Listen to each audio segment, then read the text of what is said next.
한다라고 생각을 합니다. 그런데 명확한 단점이 있죠. 첫 번째로 화각. 고프로와 비교를 해보면 고프로는 그 일반 리니어, 그냥 일반적인 크기 이외에 광각 그리고 슈퍼뷰가 있어요. 슈퍼뷰는 조금 이렇게 왜곡이 있는 대신 더 넓은 화면으로 보여지는 그런 게 있어서 저는 주로 광각을 좋아해요. 여행에 가도 그냥 딱 찍었을 때 굉장히 많은 장면을 이렇게 담아주기 때문에 풍경과 어우러져서도 찍을 수 있고 많은 사람을 동시에 담을 수 있고 그런 장점이 있거든요. 물론 카시오도 광각이 되지만 사실 오즈모 포켓은 그 정도는 아니에요. 가전주부가 리뷰한 걸 보니까 그냥 스마트폰 정도라고 하더라고요.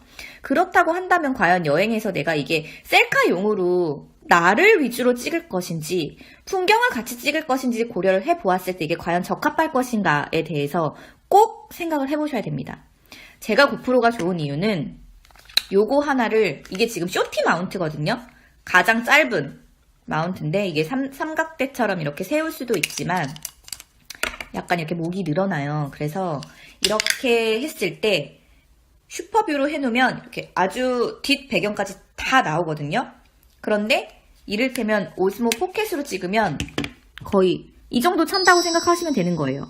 그러니까 배경보다 내가 위주로 나온다는 거죠. 제가 키가 커서 손을 쭉 뻗어도 그러니까 많은 걸 담지 못하는 단점이 될 수 있다. 특히 해외여행에서는 더 그러할 수 있다. 휴대성이 좋을 수 있지만 화각이 작다는 것에 대한 단점을 꼭 생각해 보셔야 될 것 같고요. 이에 대해서는 액세서리라든지 뭐 연장 봉이라든지 이런 거를 추가해서 쓰시면 좋다고는 하나 고프로나 뭐 아이폰이나 마찬가지로 이런 액세서리 종류의 가격대가 만만치가 않습니다. 본체가 거의 40만원대인데 액세서리까지 여러 개 추가하는 거는 사실 조금 부담이 되지 않으시겠어요? 그리고 저는 개인적으로 셀카봉이 너무 싫어요. 어디 가면 한동안 셀카봉 유행했을 때 하도 봉이 많이 올라와가지고 그게 너무 싫더라고요. 그래서 그런지 내가 오즈모 포켓을 사서 거기 셀카봉까지 끼워가지고 화각을 넓게 해서 쓸 것인가? 그게 과연 여행에서 적합할 것인가? 저는 잘 모르겠어요.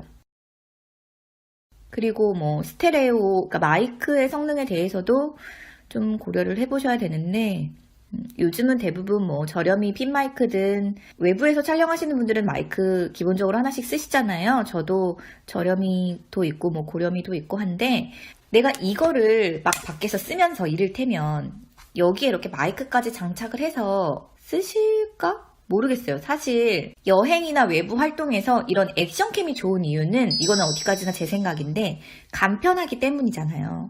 그런데 여기다가 마이크도 설치해야 된다 하고 뭐 또 해야 된다 하고 이러면 그 좀 불편하지 않을까 싶어요. 저도 사실은 고프로 히어로 6를 쓸 때까지만 해도 좀 아쉬운 부분이 있었는데 7을 쓰면서 그게 조금 누그러지긴 했는데 한간에서는 뭐 고프로가 내년에 망한다, 이제 더 이상 아이템이 없다, 고프로 절대 사지 말아라 뭐 이런 얘기가 있지만 저는 개인적으로 이 7은 정말 사지 않을 이유가 없다라고 생각을 해요.